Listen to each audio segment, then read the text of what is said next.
Okay, so this is midterm 2 for spring 2023 of MA 265. In the first problem, we have A is a 5 by 7 matrix such that the rank of A is 5. So we can visualize A by having 5 rows, 7 columns, something like this. So 5 by 7. And the rank of A is 5, so that means we have all non-zero rows. So we have 5 non-zero rows when we row reduce into echelon form or something like that. So which of the following statements are true? The dimension of the null space of A is equal to 0. So first of all, we should recall the rank nullity theorem, which states that the rank of A plus the nullity of A is equal to the number of columns of A. So in this case, the rank we know is 5, the nullity we don't know, and the number of columns is going to be 7. So the nullity is the dimension of the null space, so we can say that nullity is going to be equal to 2 and not 0. So this statement is false.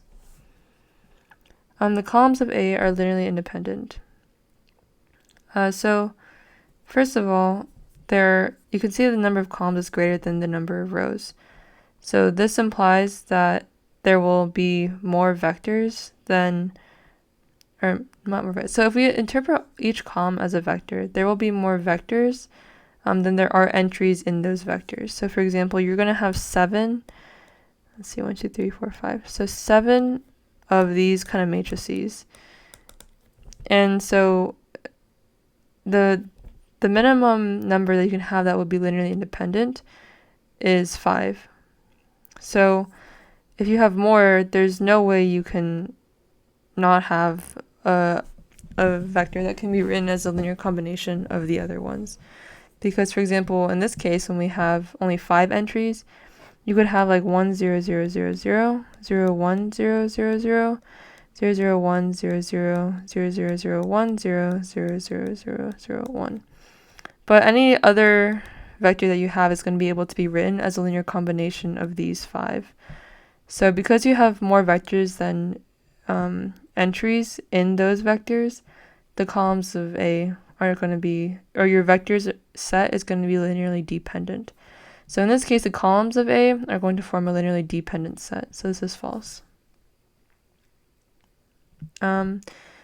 For C, the rank of A transpose is equal to 7.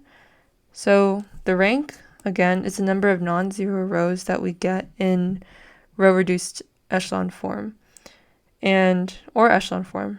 But when we have A transpose, now we have a matrix that looks like this, a 7 by 5.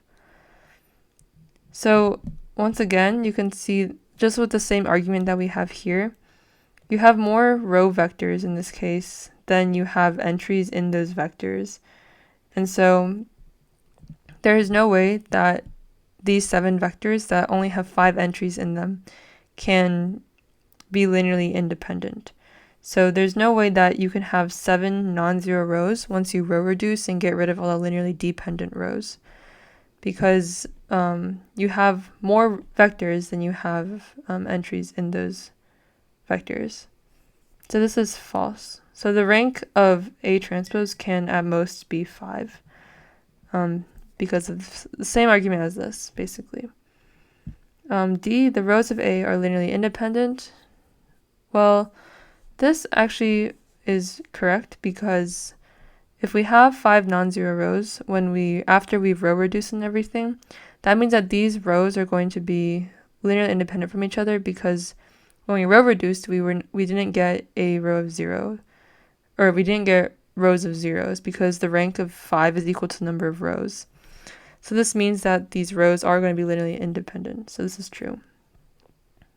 And then for E, the dimension of the row space of A is 2. So this is the dimension. This is the basis for so the row space is a span of rows of A.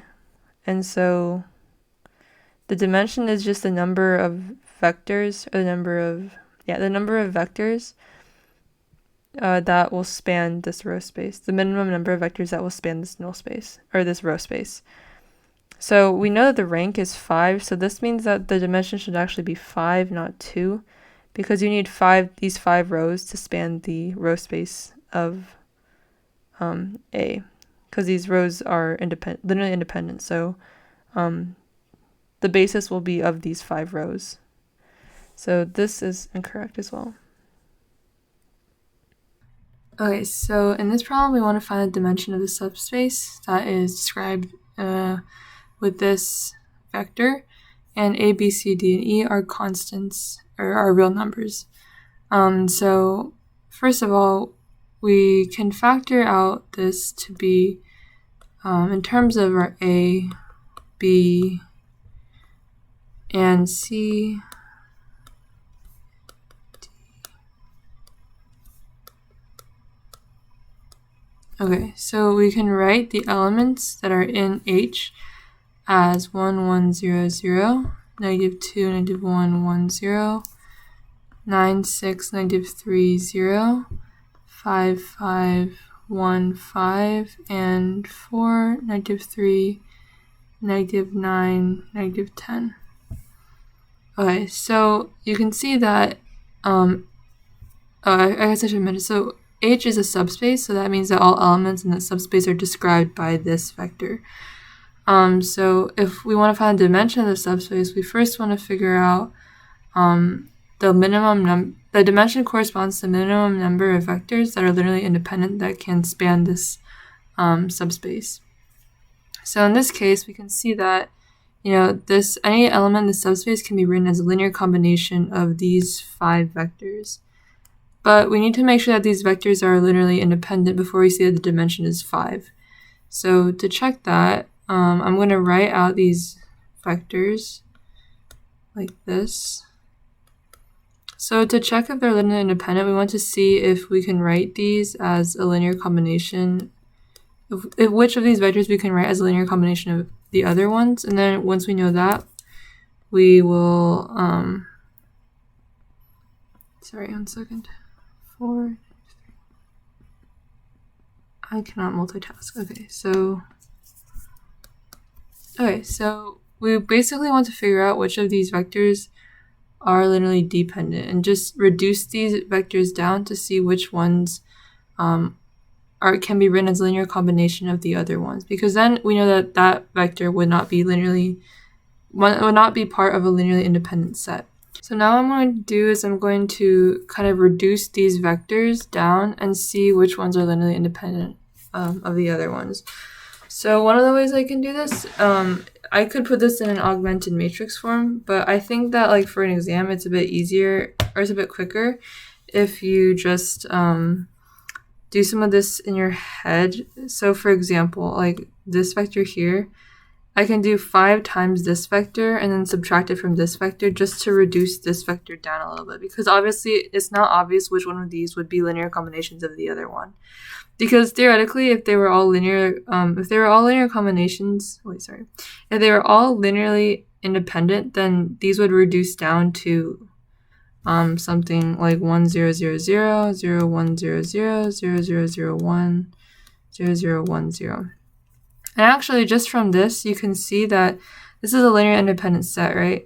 But we actually have 5 vectors, and we only have 4 entries in those vectors. So because of that, one of these vectors must be able to be written as a linear combination of the other ones. So we can know that for sure that the number of basis vectors that span the subspace, the number of basis vectors of the subspace must be not 5, because there's no way to have 5 linearly independent vectors using the following. There's no way to have more vectors than you have entries in your vectors and have those vectors be all linearly independent. So that's something we can notice. But anyways, so what I want to do is reduce this so I can see which ones are clearly linearly independent and which ones aren't. So first thing I'm going to do is do 5 times this one and subtract it from this one. So that gives me 0, 0, 1, 5.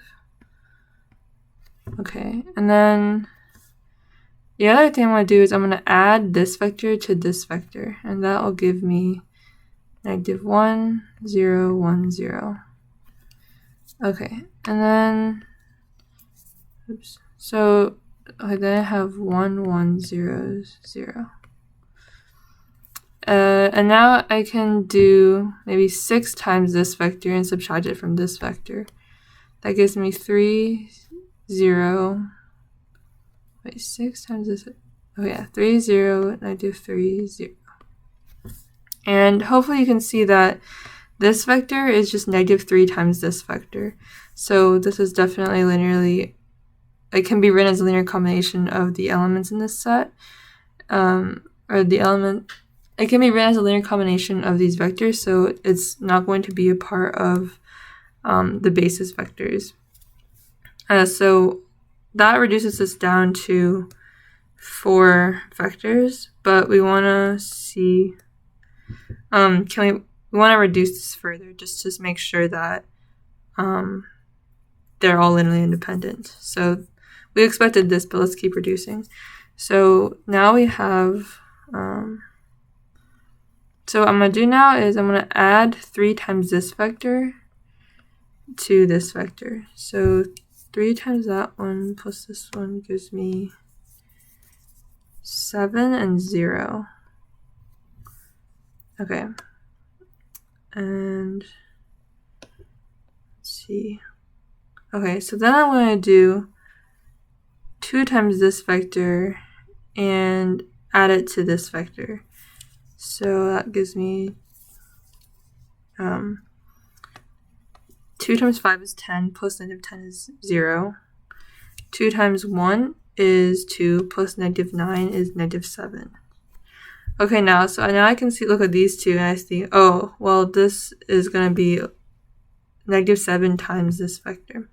So this is not linearly, so this would make this set linearly dependent. So it can be written again as a linear combination of the other vectors, which we show by, our manipulation of these vectors by, scaling it or adding it to other vectors. Okay, so now hopefully I can convince you that these 3 vectors are linearly independent. So why is that? Well, you can see that, so there's an entry in each of these. So I could reduce this further, so I could maybe add this to this one. But I think at this point it's sufficient to say that it's not, because you can see that there's an element or an entry in each of these vectors that the other vectors all have zeros in. So for example, this vector has a 1 here, and the others have zeros. So it cannot be written as a linear combination of, so this vector cannot be written as a linear combination of the other 2 vectors. So this is linearly independent. The same thing goes for this element of this vector. So like the other elements have an entry 0 at that point. So because of that, it cannot be written as a linear combination of the other vectors. So this is linearly linearly independent of the others as well. And then the same thing here. So if I did reduce this further, I could actually say that the others only have zeros in this entry. But you can see that even though, this one has an entry here, the other one has a 0, so this one can definitely not contribute to this negative one. So the only other contribution to the negative one would be this vector here with the 1. But the only way for that to happen is if you multiply this vector by negative 1. If you do that, you get negative 1, negative 1, 0, 0. And that is definitely not equal to this. So you can say that those two are linearly independent because you can't write one as a multiple of the other. And this again is linearly independent of this vector because this has a non-zero entry here where this one has a 0 entry. So because of that, these 3 vectors are linearly independent, so they form our basis vectors. And the dimension is just the number of basis vectors of the subspace. So that means our answer is 3. Okay, so now I have this differential equation, and the way that we figure out what the origin is we find the eigenvectors of this matrix right here. So the way that we find the eigenvector is by doing the determinant of, I'll call this matrix A. We do A minus lambda I, where I is the identity matrix, and we set that equal to 0. And then we solve for lambda. So in this case, I have 2, 2, 3, 1 minus 1, 0, 0, 1, which gives me 1, 2, 3, 0. So this is going to be a minus lambda I. Oh, what am I doing? Okay, so wait, 0. So this needs to be lambdas. Okay, my bad. So 2 minus lambda, and then 1 minus lambda. Okay, so now we have this matrix here, and we need to find the determinant of it. And to get that, we just do 2 minus lambda. So we just do this multiplied minus this multiplied. So 2 minus lambda times 1 minus lambda minus 6. And this gives us lambda squared minus 3 lambda minus 4 equals 0. So this means we can factor that into lambda minus 4 times lambda plus 1 equals 0. So our lambda is 4 and then negative 1. So this corresponds, so first of all, there's no imaginary numbers, so this is not a spiral point.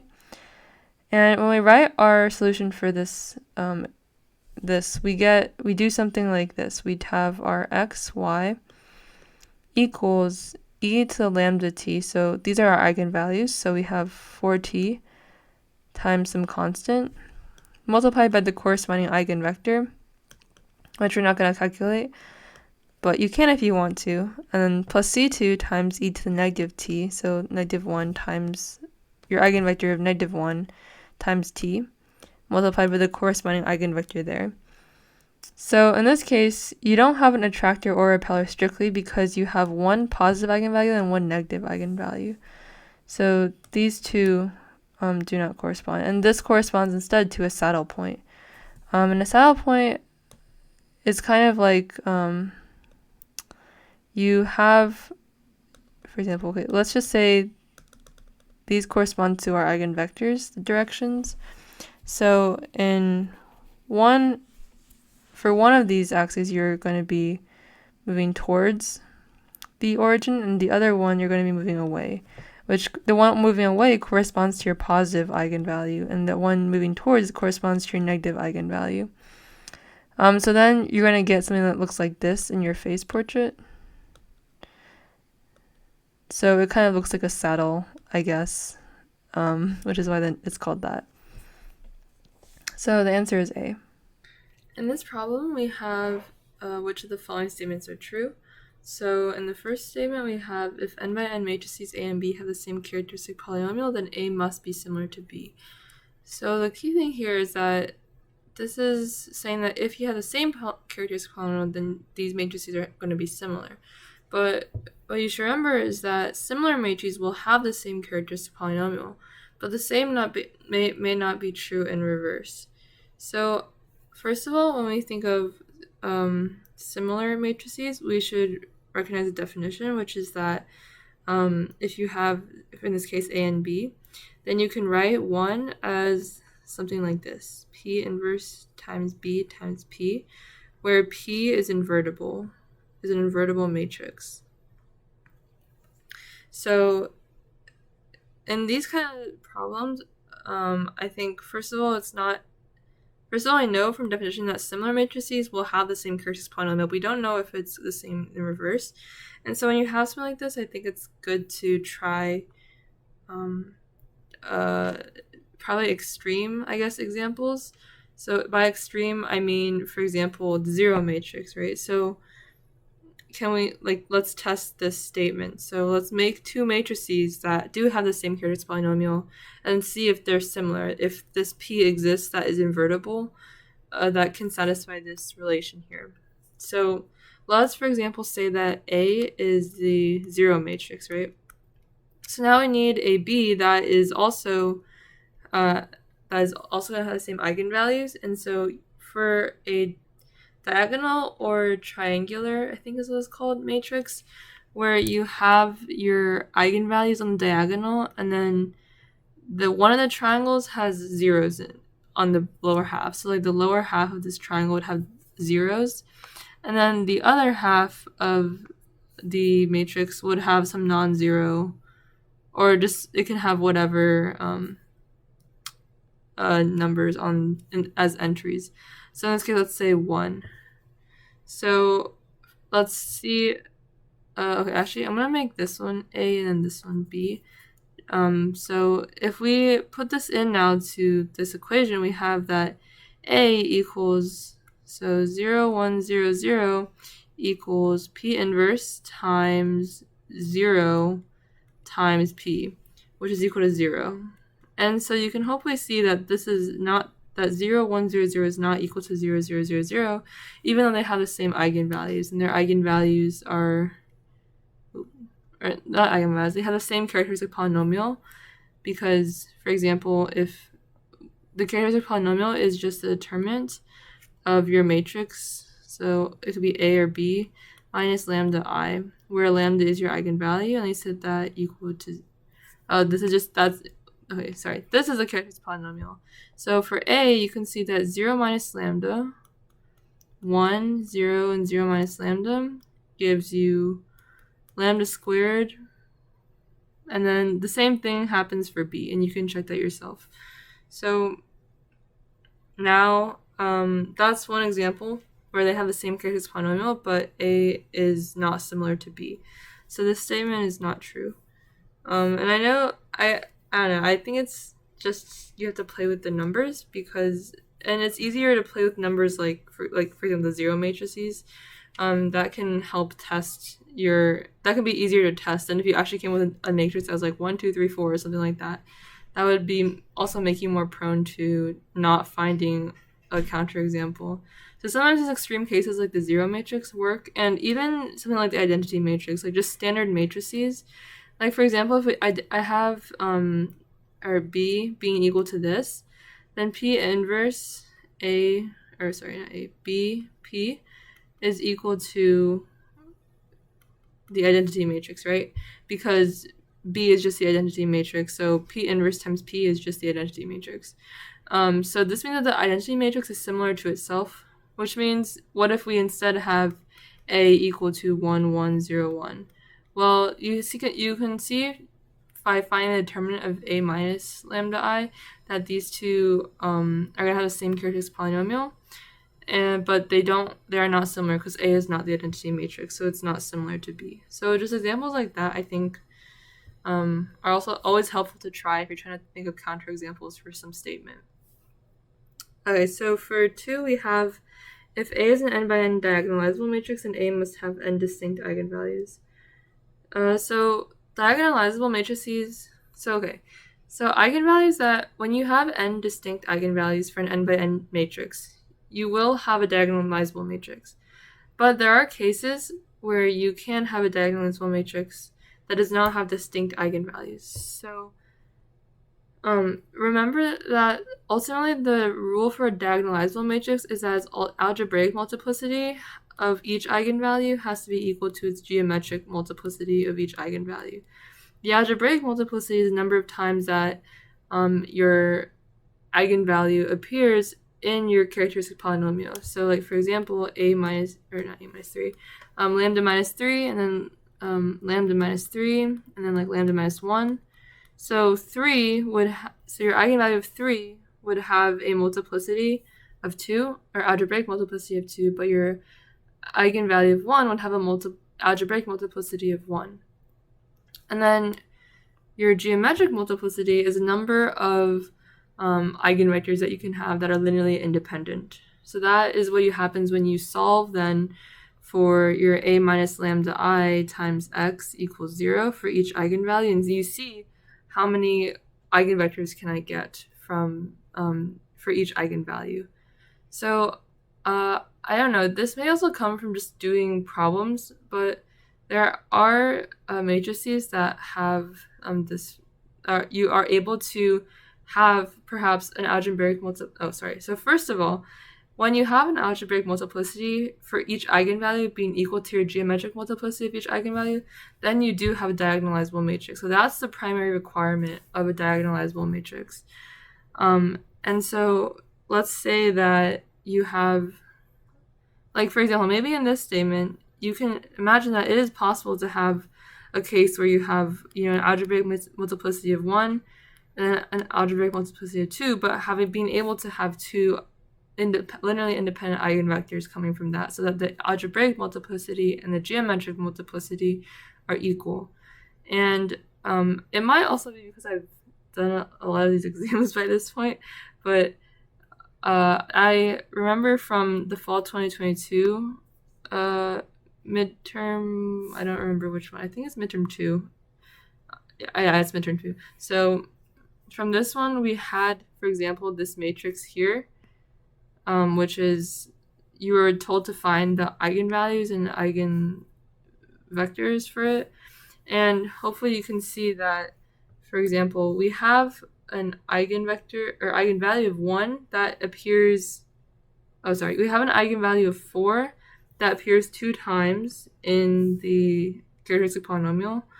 And that means that the algebraic multiplicity is 2. But then we were able to find 2 linearly independent eigenvectors because of just how the row reduction ended up happening with the lambda equals 4. So because of that, we have 2 linearly independent eigenvectors, so 2 equals 2. So we were able to have the algebraic multiplicity equaling the geometric multiplicity for the repeated eigenvalue. And of course, for the lambda equals 1, we had 1 for the algebraic multiplicity, and then we had 1 eigenvector that was linearly independent. So for all eigenvalues, then the algebraic multiplicity equals the geometric multiplicity, which means that this matrix is diagonalizable. So something like that, maybe you can recall from just problems that you've done, but if all else, understanding this basic definition of a requirement for a diagonalizable matrix can also help you reason that there will certainly be a matrix that can satisfy this algebraic multiplicity and geometric multiplicity equaling each other, even if you have not all distinct eigenvalues. So this statement is false. And then in the third statement, we have if an n by n matrix A and its transpose A transpose must have the same eigenvalues. So in this statement, we're wondering, we know that AX is going to have eigenvalues lambda, right? So now our question is A transpose of X going to have those same eigenvalues? So first things first, so what we can do now is we can see if, so for this part, we can write it now as A minus lambda I times X equals 0. And to find the eigenvalues, we need to see if the determinant of A minus lambda I is equal to 0, and then we solve for lambda, the eigenvalues, right? And then if we have A transpose of X, then we have the determinant of A transpose minus lambda I equals 0. And we're just trying to see if this is the case. So first of all, recognize that if we can prove that these determinants are equal, so the determinant of A minus lambda I is equal to the determinant of AT minus lambda I, they're going to have the same eigenvalues. So how can we prove that these two are the same? Well, we can also recall that the determinant of a matrix B, for example, is equal to the determinant of its transpose. So is there a way we can write AT minus lambda I as a transpose? Well, actually we can. We can write it as A minus lambda I transpose. Because the identity matrix is just 1, 0, 0, 1, so the transpose of that is also the identity matrix, right? If we flip it across the diagonal, the zeros flip-flop, and we still get the transpose is the same as the identity matrix. So this means that we can now write it as determinant of A minus lambda I transpose. And we look at this and we're like, oh, so if we say, so this is this exact situation like this, if B was equal to A minus lambda I. So this means that the determinant of A minus lambda I transpose is equal to the determinant of A minus lambda I. So that means they have the same characteristic polynomial, so that means you have the same eigenvalues. So this statement is true. Okay, and then in 4 we have, there exists an n by n matrix such that the eigenvectors span R to the n. So hopefully, hopefully you kind of remember from this statement that there's possible for a matrix to have n distinct eigenvalues. So when you have n distinct eigenvalues, then you're going to have a specific eigenvector for each one, for corresponding to each eigenvalue.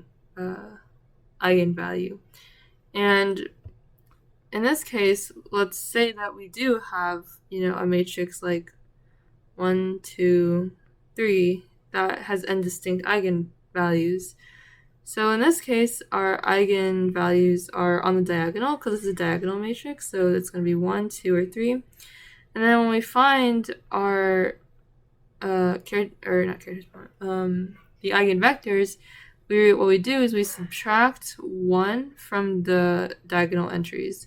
So that gives us 0, 1, 0, 0, 0, 2. And we set that equal to 0, and then we find a solution that will satisfy this.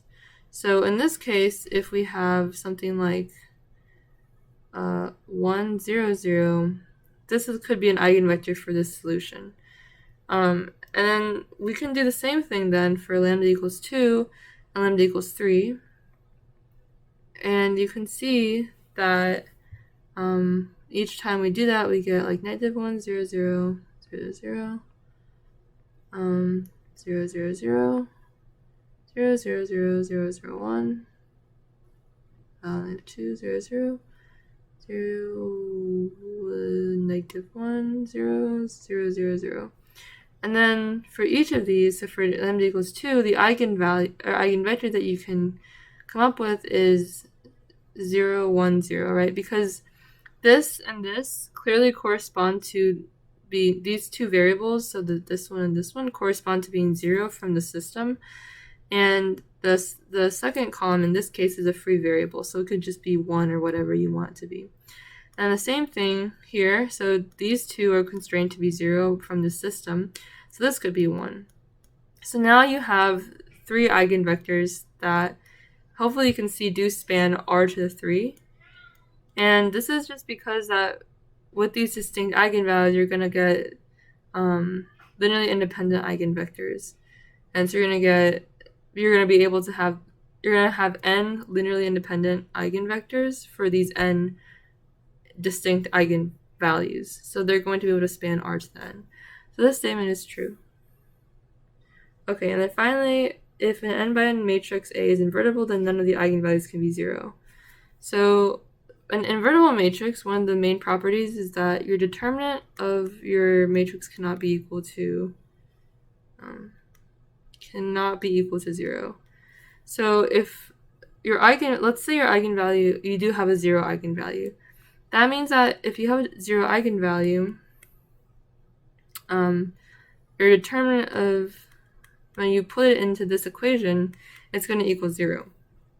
So if your eigenvalue is 0, then your determinant of A equals 0, which does not agree with this statement because we know that the matrix A has to be invertible. So none of the eigenvalues can be 0, so this is a true statement. So this corresponds to the answer E. And just from going in order, we could have eliminated a lot of these along the way. So yeah, that's the answer. Okay, in this problem we have which of the following sets describe a subspace for the vector space V. So first of all, remember that to have a subspace, it needs to satisfy 3 requirements. The first one is that the 0 vector is within that subspace. And then the second one is that if you have some vector V that's in the subspace, CV, where C is a scalar, times V must also be within the subspace. And the third requirement is that you have 2 vectors AB that are in the subspace, then A plus B needs to be in the subspace. So if these 3 requirements are fulfilled, then you have a subspace. So the first one that we're considering is a set of all vectors such that this requirement is fulfilled. So anything in this set needs to fulfill this requirement. So we can check our first statement. So is the 0 vector in this set. So that means is 0, 0 in this set. And if we plug in 0, 0 here, we can see that no, this does not work because we need this expression to evaluate into something like this. But this expression evaluates to 0. So this is not a subspace because the 0 vector is not within it. In B, we have the set of all vectors such that AV equals 3V, where A is this matrix right here. So the first thing we test is a zero vector in. So if we have V, this kind of bolded V equals 0, is AV equals 3V. And so this is just 0 equals 0, 0 vector equals 0, so this is fulfilled. The second requirement is, let's say that we have some AV equals 3V. Now is A times CV equal to 3 times CV? This is true because it's just a scalar, so we could just move it out, and so we just get C times AV equals C times 3V. So you can see that these are equal, so it satisfies this requirement. And then the third one is that, let's say we have AV1, we have vectors V1 and V2, and they both satisfy this requirement. So now if we have V1 plus V2, does it still satisfy this AV equals 3V? So we can do this, and we can put AV equals 3 times V1 plus V2. And this gives us AV1 plus AV2 equals 3V1 plus 3V2. But because we know these two vectors are already within this set, then we know that AV1 equals 3V1 and AV2 equals 3V2. So this statement is correct. So this is closed under scalar multiplication and addition, and it also contains a zero vector, so this is a subspace. So now we should probably look at why the other ones are not subspaces. So let's see. The set of vector is V, such that V is equal to this. So we first check if the zero vector is in here. So hopefully you can see that the zero vector is not within this set because of this term right here. So, well, there are a number of reasons, but mainly this term right here, you can see that you'll never have a vector that's like this, because this is already constrained to be 1 to be within this set. So because of that, the zero vector is not in this set, so this is not a subspace. And then for D, the set of all polynomials such that P1, P2 equals 0. So the polynomials of degree at most 2 means we can write this polynomial as ax squared plus bx plus c, where, abc could be 0 because it says degree at most 2. So ax squared plus bx plus c is going to be the polynomial within this set, but it must satisfy this p1 times p2 equals 0. So if we just say this is p of x, p of 1 would give us a plus b plus c, and then p of 2 would give us 4a plus 2b plus c equals 0. I should write this a bit lower. So if this is to be satisfied, then either a plus b plus c equals 0, or 4a plus 2b plus c equals 0. And then, okay, so now we can test first, is the zero vector within this set. So if a, b, c are equal to 0, then you can see that this would evaluate to 0 if we plug in 0 plus 0 plus 0. So the zero vector is contained within this set. The second one is that, let's say we have some polynomial ax squared plus bx plus c.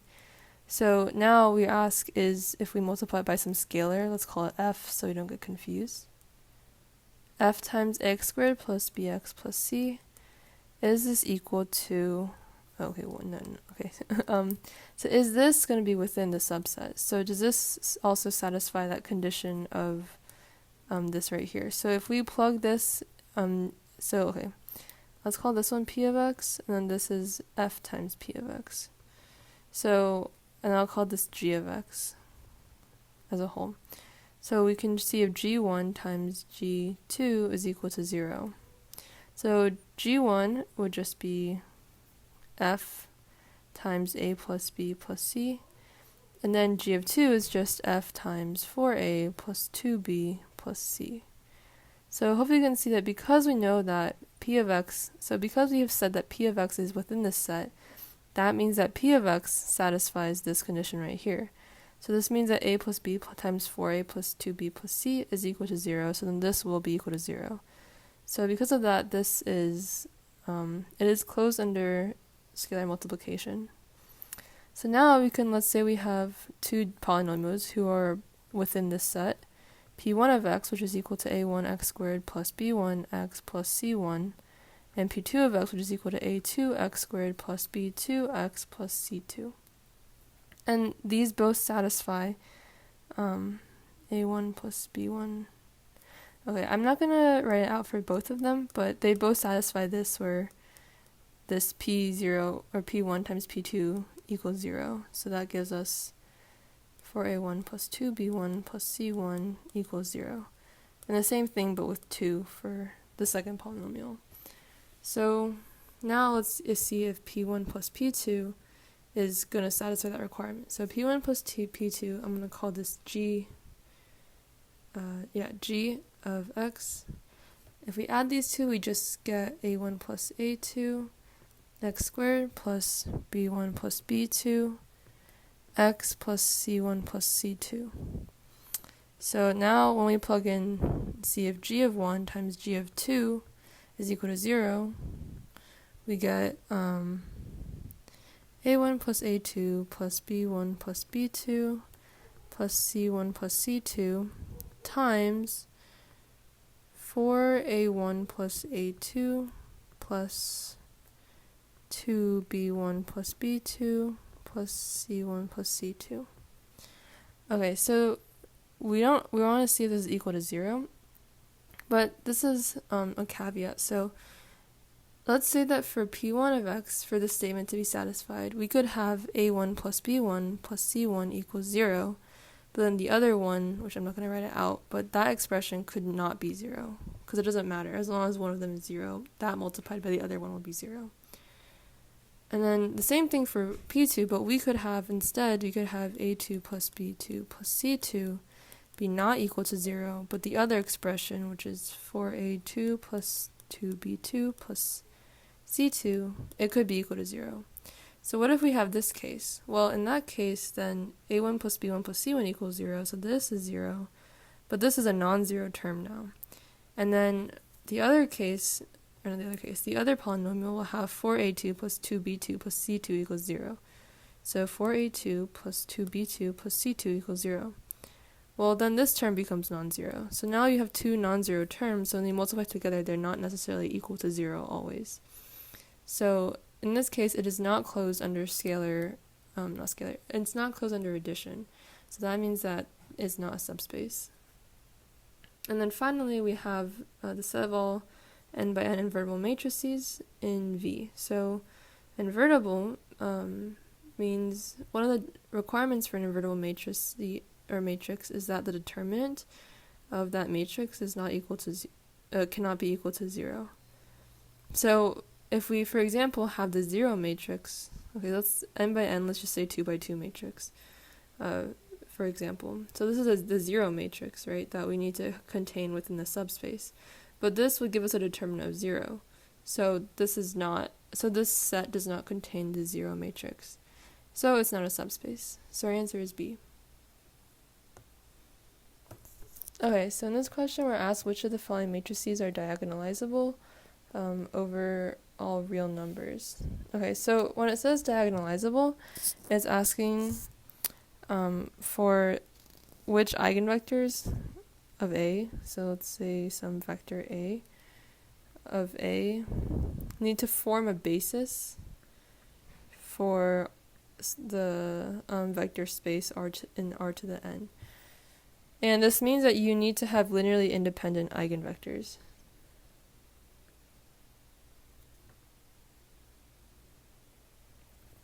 Okay, so one of the ways that you can do this is you can first find eigenvalues, and then you can find the eigenvectors. And then you can check so this is something called the algebraic multiplicity, and check if that is equal to the geometric multiplicity. And so the algebraic multiplicity is like the number of times that you find is in the characteristic polynomial. And then the geometric multiplicity is going to be the number of spanning vectors when you're solving for times x equals 0. So essentially that's asking for the number of linearly independent eigenvectors for that eigenvalue.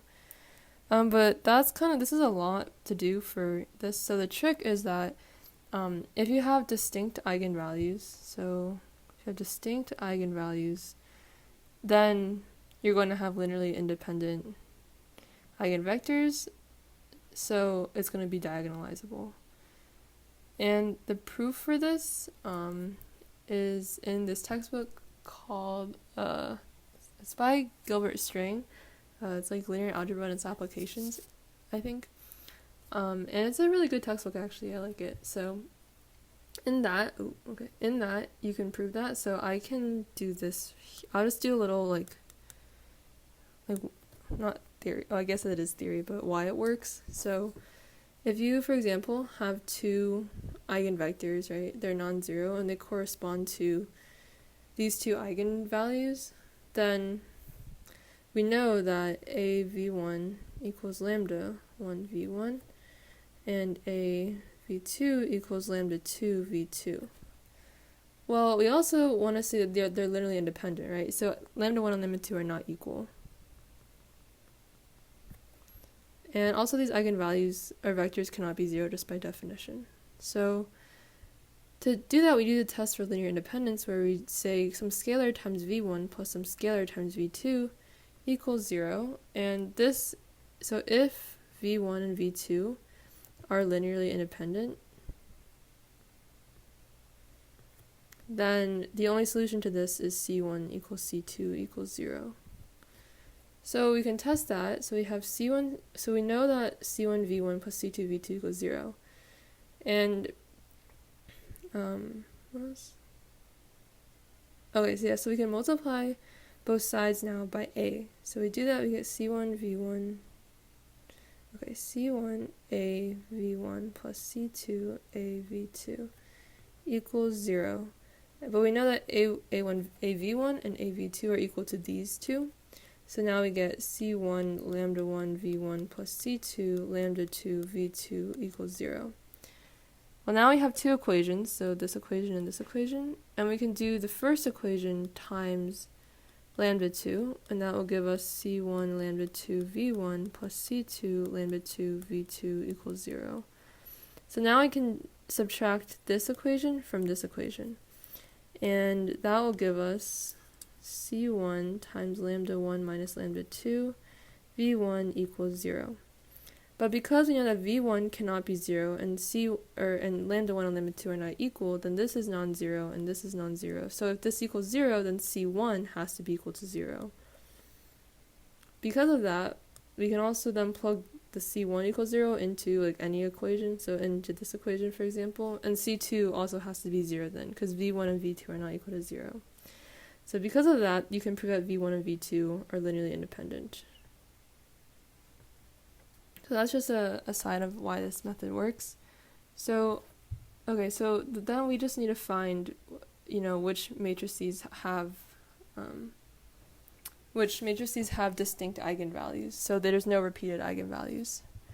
So for the way we find eigenvalues, we do the determinant of a minus lambda I, set that equal to 0, and then solve for lambda.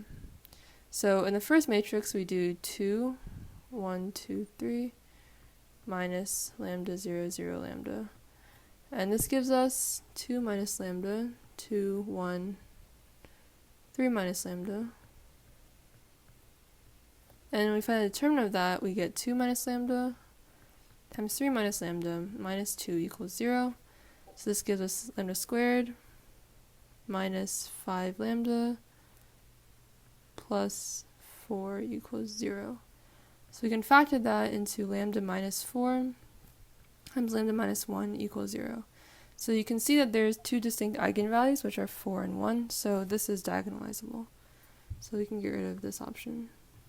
And then same thing for the other ones. So let's do it. So this one should be easy. So 4, because this is a matrix where you have zeros, so I think it's a triangular matrix. So you basically have values on the diagonal and in this like triangle section that are not 0, and then you have zeros everywhere else. So in this lower half of the section. So when you have a matrix like that, your eigenvalues are going to be on the diagonal. So you can see from 4 that you have different eigenvalues, 5, 4, and 2. So this means that your matrix will be diagonalizable. So we can also get rid of C. Okay, so then for 3, we need to find the eigenvalues. So same process, so 2 minus lambda, 3, 5, 0, 2 minus lambda, 1, 0, 1, 2 minus lambda. So I'm going to expand along this when I find the determinant.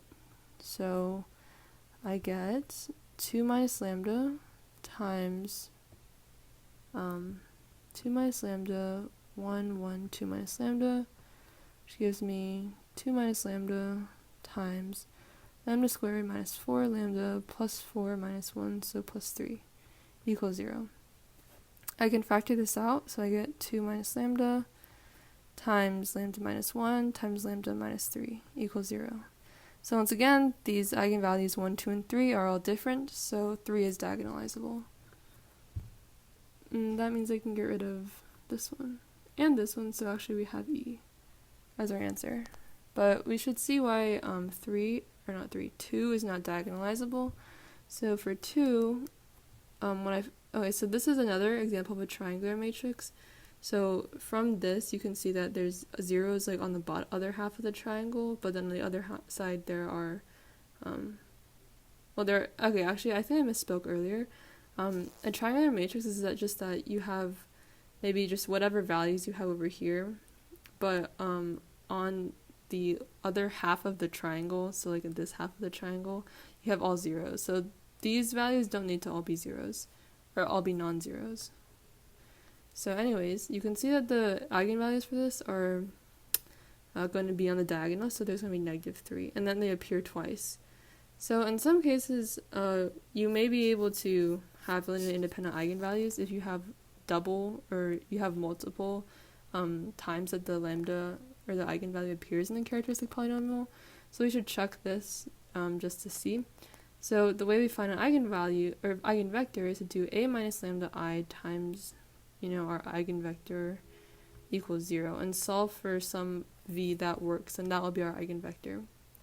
So in this case we have lambda equals -3, and that means what am I doing? Okay, so -3, 1, 0, -3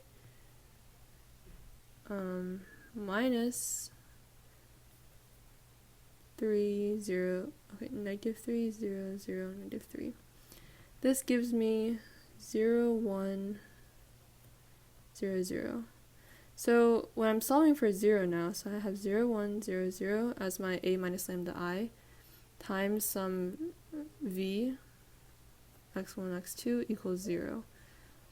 So I cannot come up with 2 linearly independent eigenvectors because x1 has to be equal to 0, and then x2 can be anything.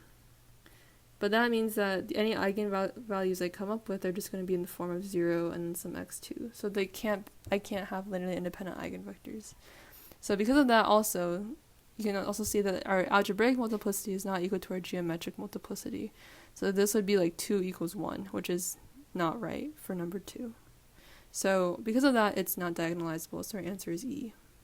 Okay, in this problem we have this system x prime equals ax, where A is this matrix here, and we're asked which of these is the general real solution.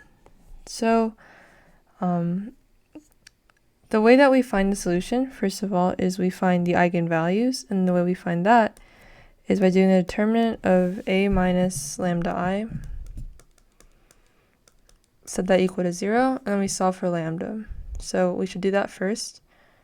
So a minus lambda I is going to give you 1 minus lambda, -1, 1, 1 minus lambda. And the determinant of that is going to give us lambda squared minus 2 lambda plus 1, just factoring out multiplication of these two, minus 1 times -1, which is just plus 1, equals 0. So we can do quadratic formula and find out what lambda is. So -b plus or minus the square root of b squared minus 4ac. So this divided by 2a. Okay, so I have 1 plus or minus. So 4 minus 8 is -4. So we have 2i. Then that becomes I. So our lambda is going to be 1 plus or minus I. So the general solution is going to then be x. So this is bolded. So, okay. So when they have this bolded x here, it basically means some, I just call it x or y, x prime and y prime. And this is just x and y.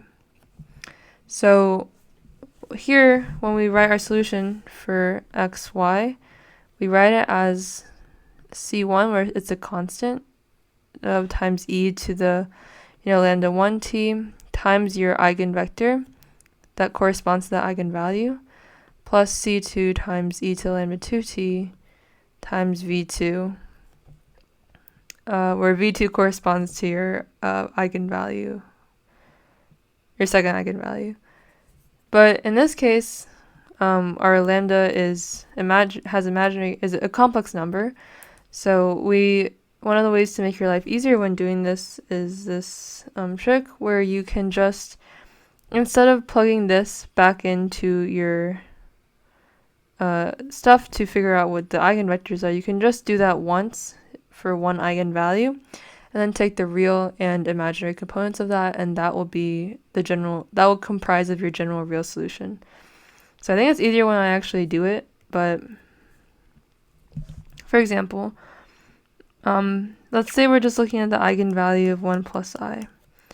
So first we need to find the eigenvector. To do that, we do a minus lambda I times x, and then we set that equal to 0. And what we're trying to solve for is an x that satisfies this equation, where x in this case is bolded, so I think maybe it was a little confusing here, but this bolded x is just equal to xy. Anyways, let's just get rid of that for now. And this lambda, I'm going to do 1 plus I, so 1 minus 1 plus I, and then -1, 1 minus 1 plus I, times x equals 0. Okay, actually, maybe I should just make this, okay, actually no, I'll just keep this as an x, never mind. Okay, so we have this x here equals 0. And I write this as 0, 0. And this gives me -I, -1, 1, -I. Okay, wait, let's do this. 0, 0. So if I multiplied row 1 by I, you can see that I just get the same thing as the second row. So I can just, get rid of this row, subtract it from the second one. And I can write my eigenvector as the vector that satisfies this thing right here. So, for example, in my x vector, let's say I have, this basically means that 1 times, let's say that my x vector is comprised of x and y. 1 times x minus I times y is equal to 0. So I need to pick an x and y that this is satisfied in. So I can just pick, let's just say I and 1. So this will be my eigenvector. So I can call this eigenvector 1. So what we can do is you can do the exact same process with the other eigenvalue 1 minus I. And then you have to do probably a bunch of algebra to get it in real terms, so a real solution. Or you can just take this and you can do this little shortcut, which you can prove with just some algebra, but we know that the general form is something like this for the solution. So for the 1 plus I eigenvector, we get e to the 1 plus I times t times c1 times your eigenvector, which is I and 1. So now we can use Euler's rule. Yeah, Euler's rule, and you can see that e to the it becomes, right, cosine t plus I sine t. So that means we have cosine t plus I sine t times I and 1. And now what you can do is, okay, so now we can just factor that out to the top and bottom of this vector. So we get cosine, so I cosine t minus sine t, cosine t plus I sine t. I'm just factoring this to this one and this one. And so the trick is that you take the real part of this solution, so c1 e to the t times, so the real part, so this is one of the real part, and then the other real part of the bottom one, this. And then you have your second component of your solution, which is the imaginary part. So the cosine t, you just get rid of the imaginary I in the front. And then this becomes your solution for x. So I think maybe this is a little not clear because I have this c1 here, but just these two are just different constants. So your two solutions to the system are described by the imaginary component of this and the real component of this. So our answer is going to be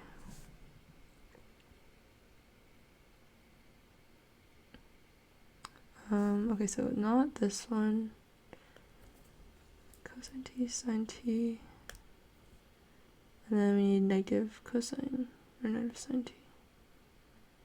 Okay, so this is going to be our answer, C.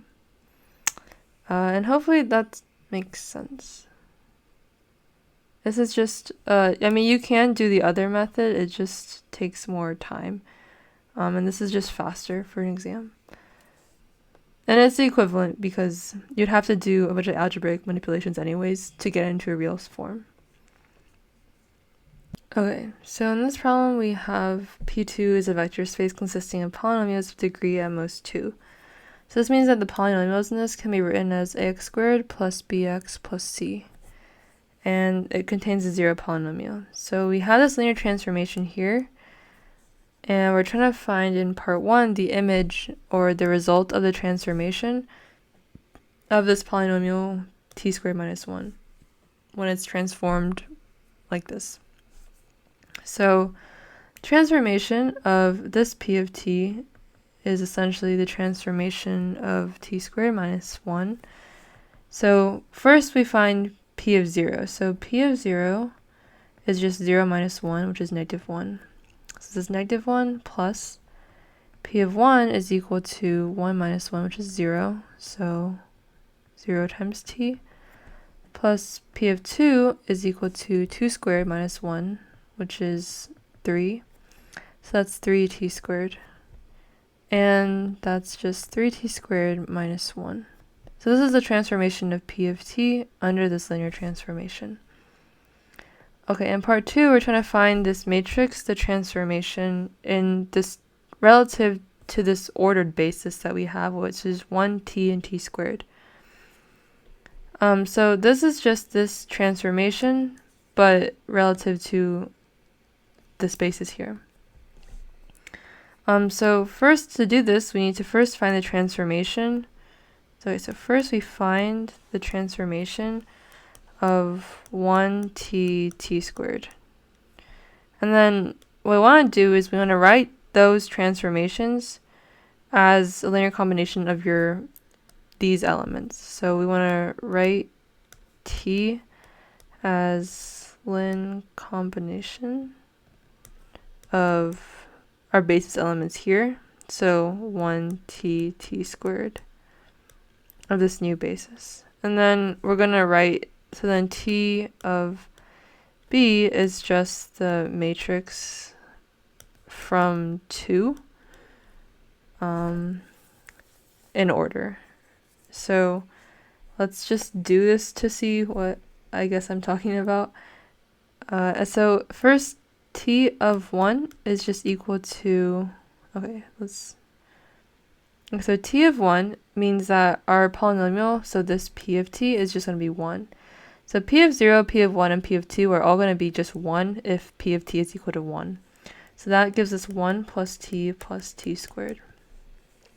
Okay, so now t of the transformation of t.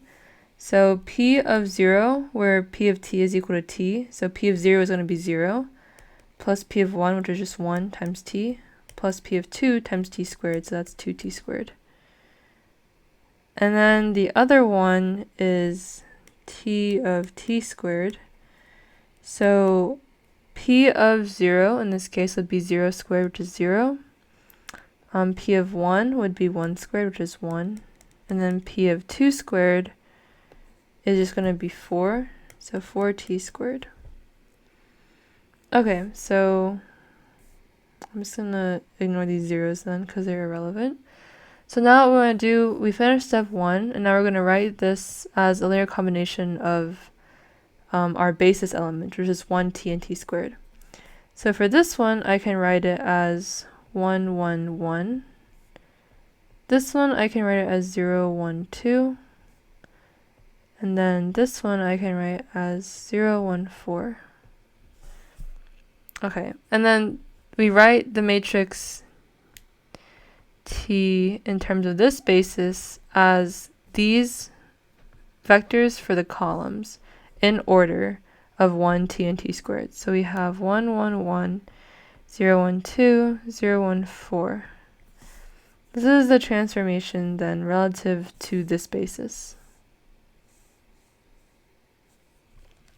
Okay, so in this last, wait, is this the last problem? Okay, never mind. So in this problem, we have eigenvalues. We want to find the eigenvalues of this matrix A. And we also want to find a basis for the eigenspace that corresponds to each of the eigenvalues. So when it says basis for the eigenspace, that's just essentially asking for the eigenvectors. Okay, so to find the eigenvalues, the first thing we do is we take the determinant of a minus lambda I and set it equal to 0, and then we solve for lambda.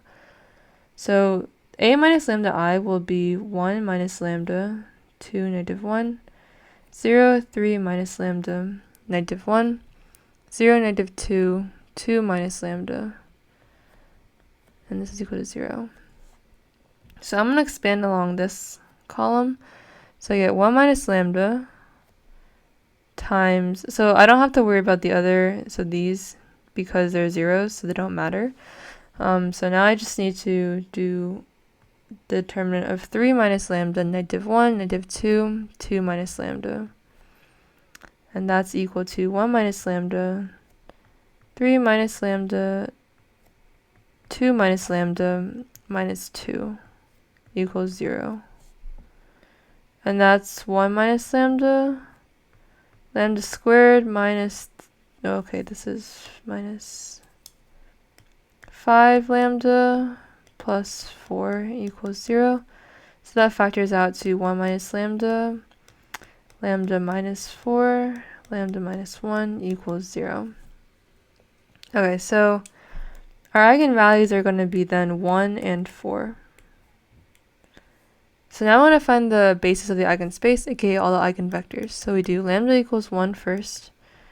So this gives me, okay, so to find the eigenvectors now, what we want to do is plug in for this eigenvalue, a minus lambda I, multiply by that x, and then set that equal to 0.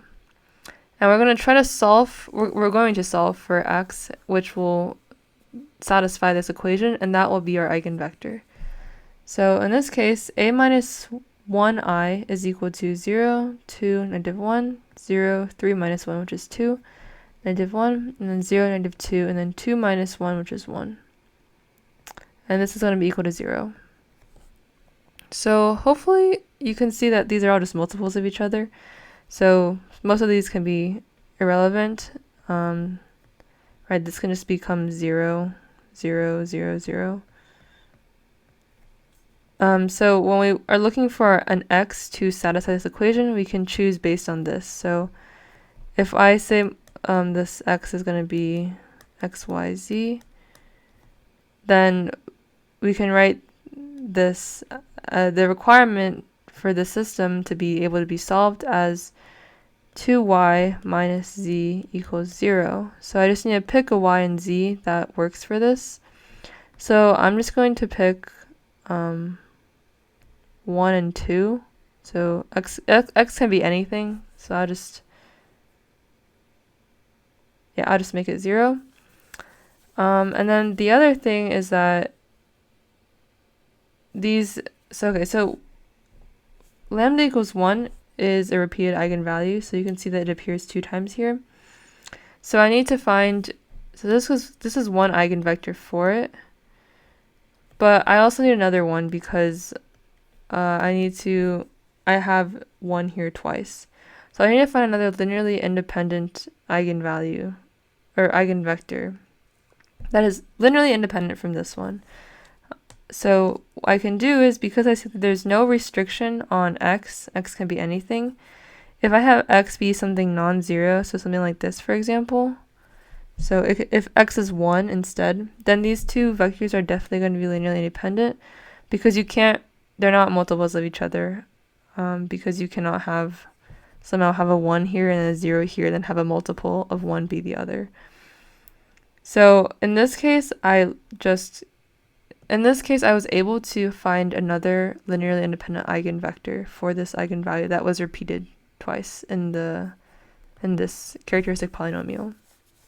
So these are my two eigenvectors corresponding to lambda equals 1. Now I need to find the one that corresponds to lambda equals 4.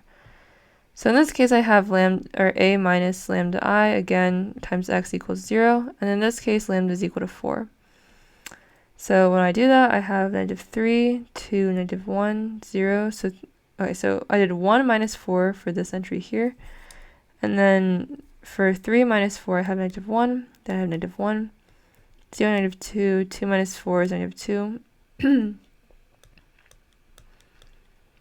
And all that's equal to 0.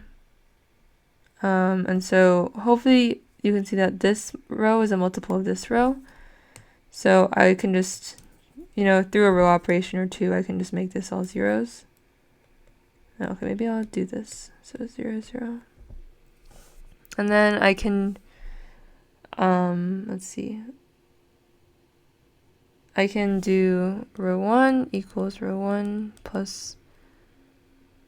Okay, so first I'm going to divide row 1 by -3. Wait, actually, do I want to do that? Okay, maybe not. Let me just do this instead. Okay, so let's do row 1 equals 2, row 1 plus 2, row 2. This gives me -3, 0. -1 minus 2 is -3.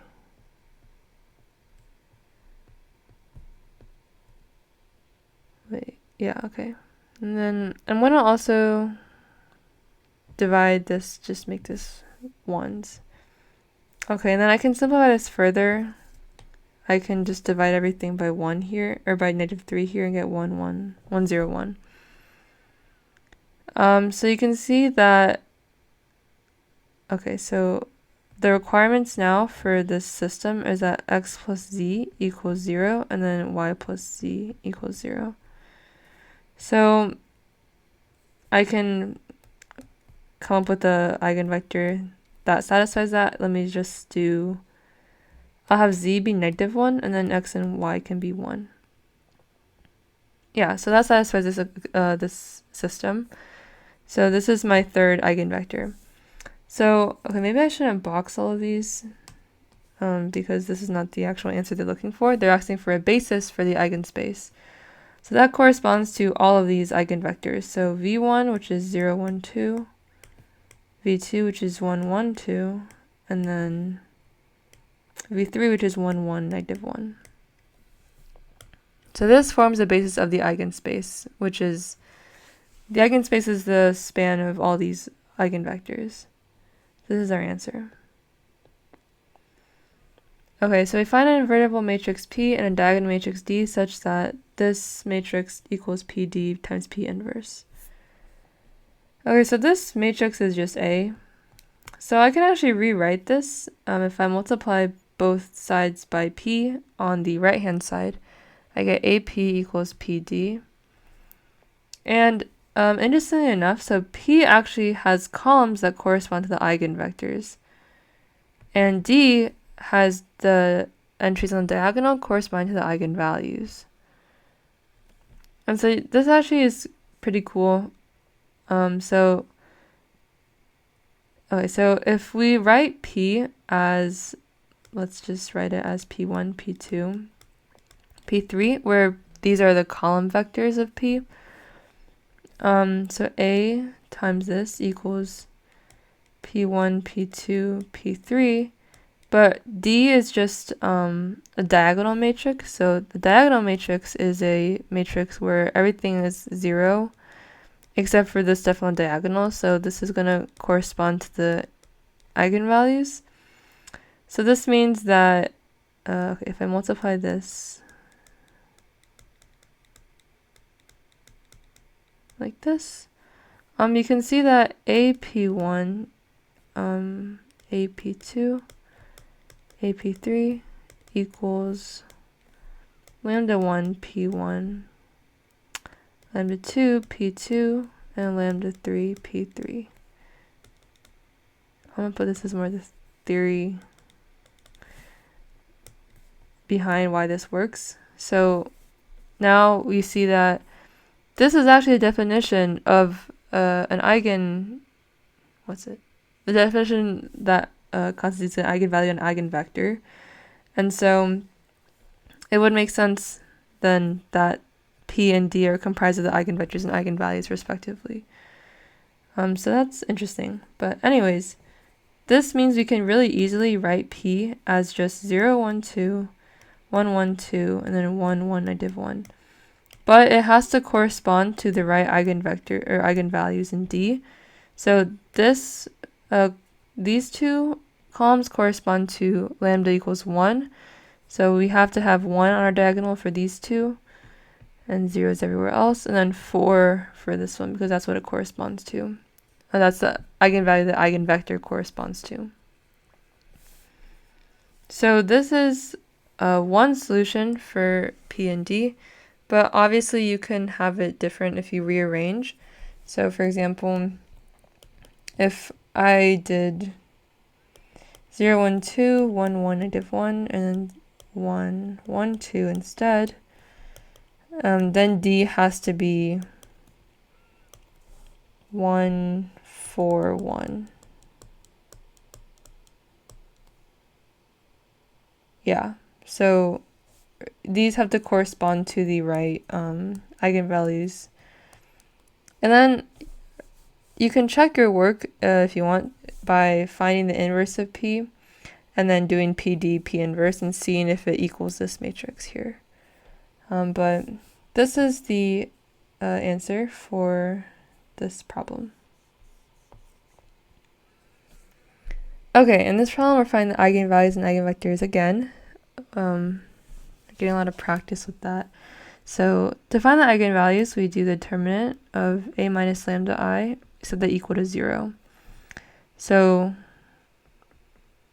I don't think it was very clear, maybe it was, I explained it, but to get this we just do negative 4, negative 5, 2, 3 minus lambda 0, 0 lambda. And we find the determinant of this and set it equal to 0. So it gives me negative 4 minus lambda, negative 5, 2, 3 minus lambda, which is equal to negative 4 minus lambda, 3 minus lambda, plus 10 equals 0. So I can write that as 4 minus 8 plus minus 2 equals 0. So I can now write that as lambda plus 2 times lambda minus 1 equals 0. So the eigenvalues are negative 2 and 1. To find the corresponding eigenvectors, I do lambda equals 1. So I do a minus lambda I, where lambda is going to be equal to 1, times x equals, set it to equal to 0. And I solve for an x that will satisfy this equation.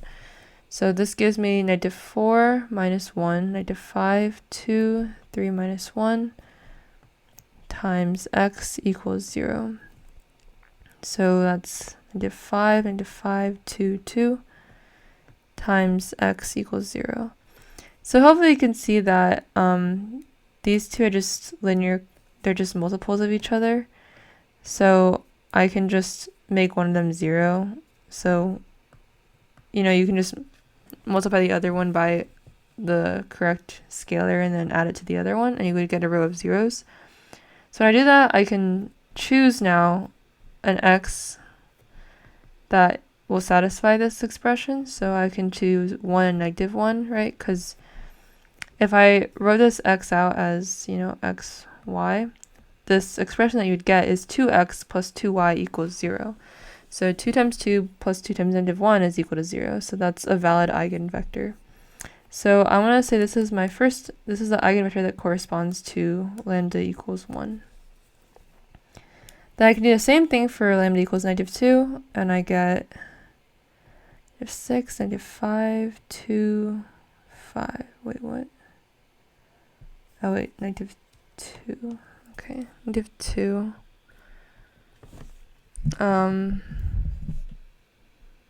Yeah, okay, this is equal to 0. So hopefully from this again, you can see that I can just pick my x to be, these are just multiples of each other, so I can pick my x based on, let's just say this row, where 2x plus 5y has to be equal to 0. So when I do that, I can just say x is equal to 5 and then y is negative 2. This is my second eigenvector that corresponds to this eigenvalue. So these are my eigenvectors and the corresponding eigenvalues. Okay, so now it's asking for a general solution to the system. So for a system like this, we can write the general solution as some constant times e to the lambda 1t times that corresponding eigenvector plus c2 times e to the lambda 2t times v2, which is the corresponding eigenvector to the second eigenvalue. So this is just xt, y of t. And we can just plug in our values in. So we have c1 e to the negative 2t times the corresponding eigenvector, which is 5, negative 2, plus c2 times e to the, 1, so t times the corresponding I flip-flopped them? Okay, whoops. I flip-flopped these v1 and v2, so let me just not do that. So for v1, we had 1, negative 1, and that corresponds to eigenvalue of 1. So this is t. Then here we have negative 2t, and then we have 5, negative 2. So this is the general solution for the system. And I think I forgot to mention, but you can pick whatever values you want. You don't have to pick 5, negative 2. You could do negative 5 too. Because it doesn't matter as long as you have this constant here, right? Because that can include a negative or not include a negative, whatever works. So the only thing that matters is that it satisfies this expression that is defined by, your system a minus lambda I times x equals 0. So you can just pick any eigenvector you want as long as it satisfies that. Okay, in 3 we have this particular solution now, so we know that x of 0 is equal to this and y of 0 is equal to 0. So now we can write, to figure out what x1 and y1 are, we need to figure out what c1 and c2 are. So y of 0 x of 0 and y of 0 gives us c1 times 1 negative 1, because e to the 0 is just 1, plus c2 times 5 negative 2. Okay, so now we know this is equal to negative 3, 0. So you have c1, c1 plus 5c2, and then negative c1 minus 2c2 equals 0 equals negative 3. So if we add these two together, we get that 3c2 equals negative 3, so c2 equals negative 1. And then we can plug that back into one of these equations and get c1 equals 2. Okay, I should not box these because that's not what we're looking for. So now we can plug this back into our general solution up here. So now we have x1 and then y1 equals, so c1 is 2 times e to the t, which is 1, times 1 negative 1, plus c2, which is negative 1, times e to the negative 2, times 5 negative 2. I'm just plugging in these numbers now, and I get 2e minus 5e to negative 2, negative 2e plus e to negative 2. Actually, I'm missing a 2 here, so it should be plus 2e to negative 2. So I'm looking for x1 plus y1, and so that means I have 2e to negative 5e to negative 2 plus negative 2e plus 2e to negative 2, so these two terms cancel. So I'm just left with negative 3e to negative 2. So this is our answer.